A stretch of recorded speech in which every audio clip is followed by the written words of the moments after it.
Paula Gueuer e Elaine Moreira. Duas mulheres, a mesma dor de muitas, vítimas de violência doméstica que perdem a guarda para o genitor agressor. E como sempre, a justificativa para isso é alienação parental. Essa é a justiça brasileira. Quem me segue já viu vídeos meus sobre o absurdo que é essa lei. Uma lei que é fundamentada na tal da síndrome de alienação parental, que foi criada por Richard Gardner, médico americano, que criou a tese no único intuito de quê? De defender ex-combatentes acusados de violência contra as mulheres e ou de abuso sexual dos filhos. É isso, meus caros, minhas caras. Ele consolidou sua carreira como perito justamente na defesa de homens acusados de abusarem de seus filhos, utilizando-se de estratégia de desacreditar a vítima para inverter as posições e transformar o acusado em vítima. Mas não para por aí, não. Escutem agora o pensamento dele sobre pedo.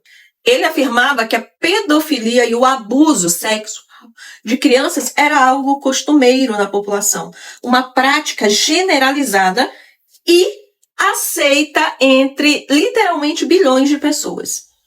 Esse é o cara que fundamenta a lei de alienação parental. Hoje, quem mais se aproveita dessa lei criada são os homens, em sua maioria genitores pedófilos e agressores das genitoras. No caso dos acusados de violência doméstica, o objetivo é muito claro: retaliação contra a mulher que conseguiu se libertar da vida de agressões e denunciar o agressor. Foi o que aconteceu com Paula e Elaine. O desespero dessas duas mães tomou de conta as redes sociais. Elas tiveram suas filhas arrancadas de seus braços e elas têm que implorar para essa justiça que usa uma lei que é uma aberração já comprovada em diversos países. Uma justiça que de cega não tem nada, porque, coincidentemente, nos dois casos, os genitores são pessoas com influência política e alto poder aquisitivo. É isso, minhas caras. A mulher sendo reduzida a nada pelo mesmo sistema que não garante a segurança feminina em lugar algum. Aliás, a qual lugar a justiça está subjugando a mulher? Nesse vídeo de hoje, eu vou trazer o relato dos dois casos, de Paula e da Elaine. Tudo baseado nos relatos delas. O da Paula eu vou trazer com mais detalhes porque ela expôs mais a situação. E, claro, se esse tipo de conteúdo é importante para você, segue o canal, tá? Se você quiser.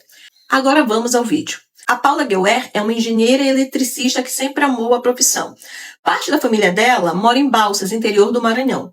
Em 2021, ela começou um relacionamento com o empresário João Felipe Miranda Demito.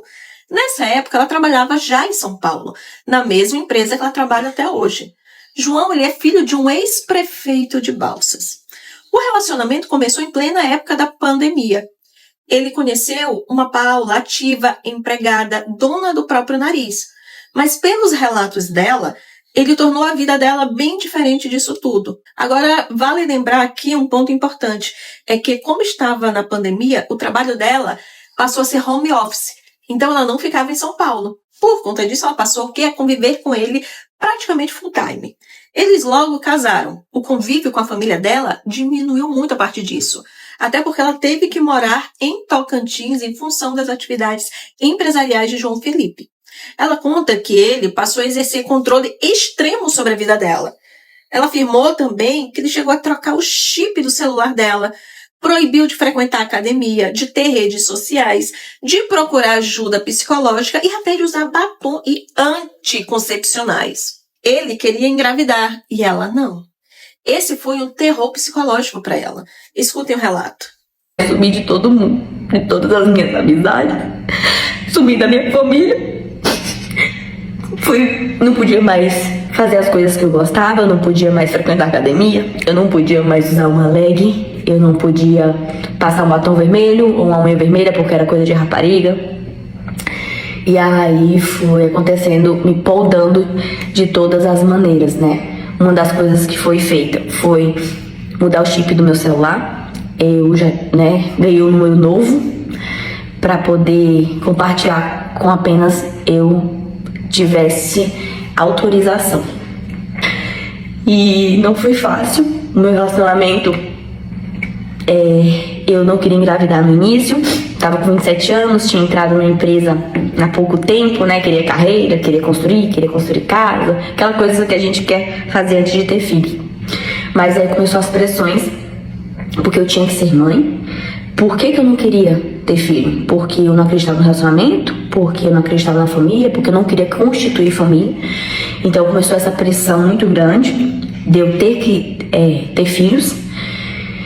E aí chegou a jogar meu anticoncepcional fora. Então todas as vezes que eu ia tomar esse remédio era uma discussão muito grave. Até que eu combinei com ele pra parar com a discussão. Que 3 meses depois, era meu aniversário, se a gente estivesse junto, eu iria parar com um anticoncepcional. E aí no meu aniversário, antes do parabéns, veio: e aí, tu é mulher de palavra? Eu sou mulher de palavra, falou. E aí joguei meu remédio fora. Com tudo isso, ela acabou cedendo e engravidou da Aurora.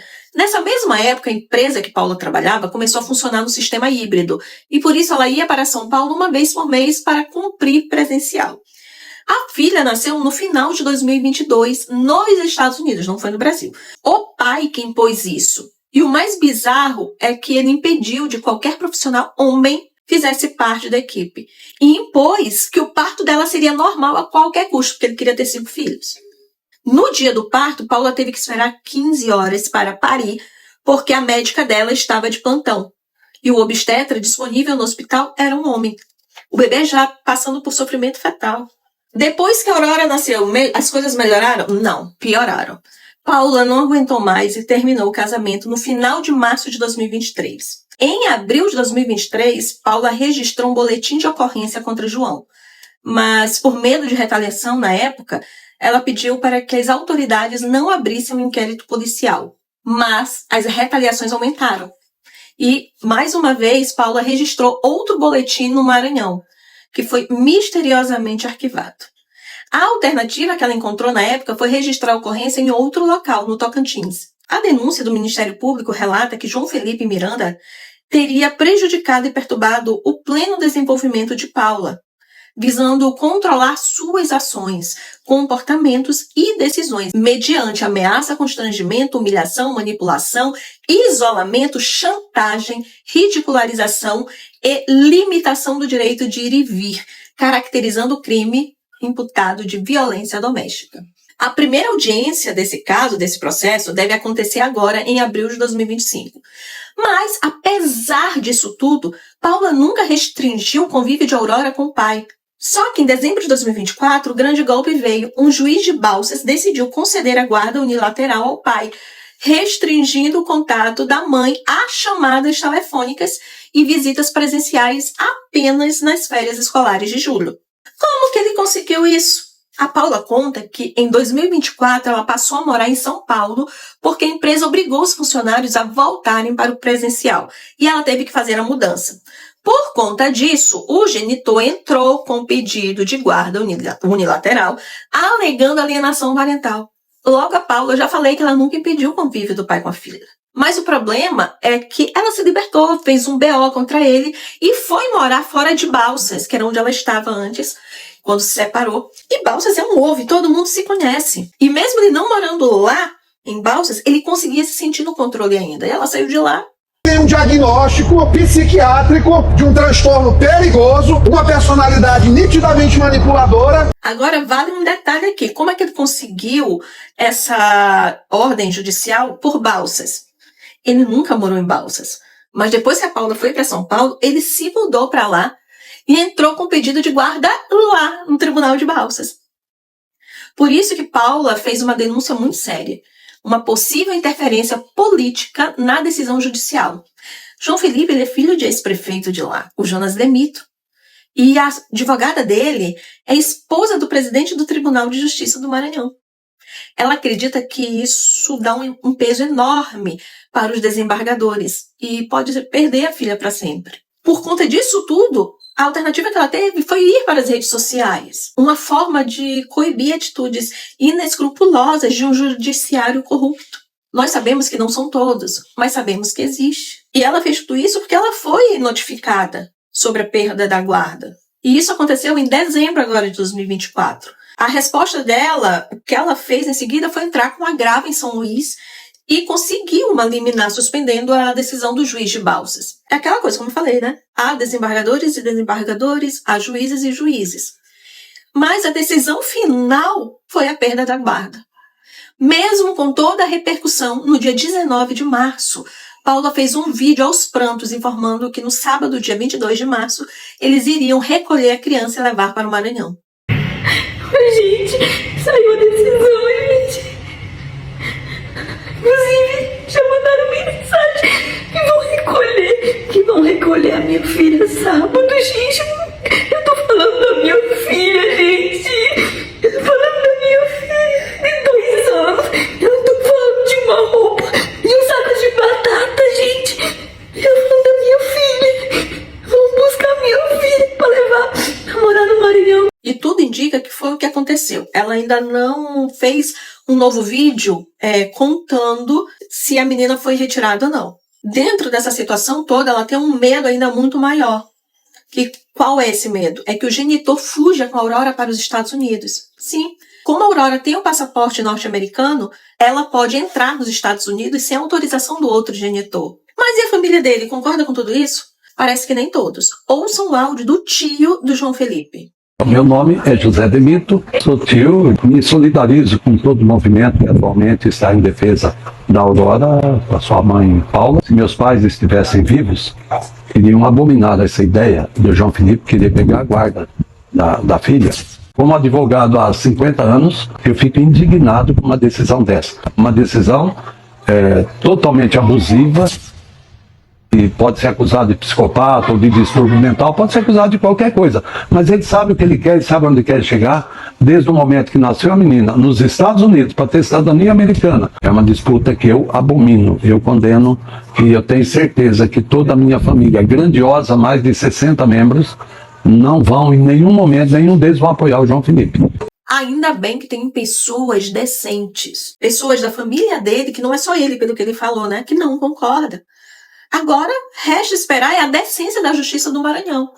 Só que não é só no Maranhão, não. Essa semana também uma outra mãe de Minas Gerais foi para as redes sociais pelo mesmo motivo.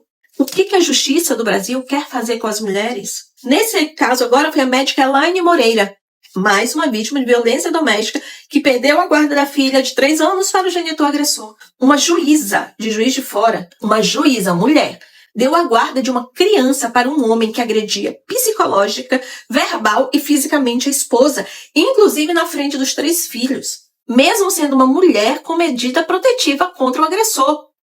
Elaine, assim como Paula, mudou de cidade. Elaine saiu de Juiz de Fora e foi para a cidade dos pais, em Itatiaia.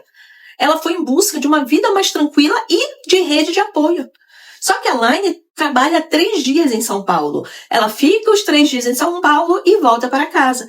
Em nenhum momento também ela impediu o pai de conviver, como Paula não impediu. E mesmo assim, a justificativa para a perda da guarda foi a tal da alienação parental. Mais uma vez, uma lei que favorece pedófilos e agressores. Elaine está mais ou menos 50 dias sem ver a filha. A forma como a criança foi arrancada da casa da mãe é um absurdo. Escuta o relato dela. Maria Antônia foi literalmente arrancada dos meus braços. Numa busca e apreensão que aconteceu na minha casa, embaixo de um temporal às 18 horas, eu tive minha casa invadida por policiais armados, advogados, um chaveiro que arrombou o portão, funcionários do meu ex-marido, um drone rondando a casa. Foram quase 20 pessoas que entraram na casa sem fazer nenhum contato prévio comigo, numa decisão, no processo, aonde eu nem intimada havia sido. E foi dada essa busca e apreensão, eu aguardo unilateral para o meu ex-marido. Nem contato com o oficial de justiça houve previamente. Estudo social, muito menos. Ela realmente foi tratada como uma criminosa.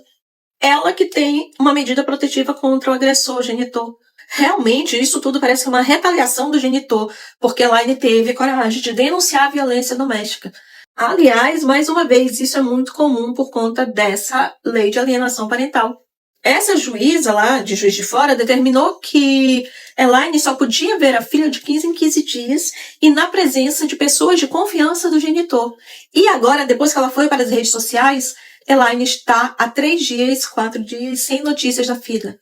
Os adultos que convivem com a menina foram proibidos de falar com Elaine. Elaine foi bloqueada do WhatsApp e ligações telefônicas. Olha, eu não sei nem o que falar diante da dor dessas duas mulheres e desse absurdo. Por isso que eu trouxe esse vídeo. É o mínimo que eu posso fazer.